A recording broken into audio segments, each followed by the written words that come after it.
L'assaillant du pont de Bir Hakeim assume et revendique totalement son geste. Selon les premiers éléments de l'enquête, tout laisse à penser qu'il a agi seul.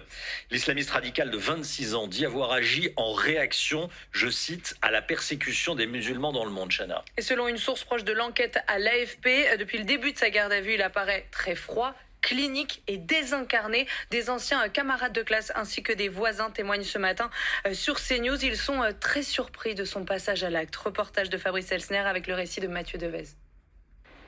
Un enfant timide et réservé, devenu un terroriste islamiste. Voici le portrait dressé par les anciens camarades de classe de l'assaillant. Certains ne sont pas surpris par son passage à l'acte. On s'attendait aussi plus ou moins à ce que ça se passe en soi. On voyait un peu que c'était une bombe à retardement.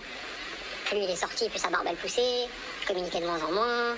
D'autres avouent même avoir peur depuis sa sortie de prison en mars 2020, après une condamnation à 5 ans d'emprisonnement pour un projet d'attaque au quartier d'affaires de la Défense. Bien sûr qu'on avait peur. On savait à peu près dans quoi il s'était lancé. Déjà la question c'était pourquoi une personne comme ça est libérée. Comment ça se fait qu'il se retrouve un samedi soir à Paris sans surveillance alors qu'il était tout le temps surveillé. Il avait toujours des agents qui le suivaient, nous on les voyait dans le quartier, donc ce que je dis c'est vrai, on a vu ça de nos propres yeux.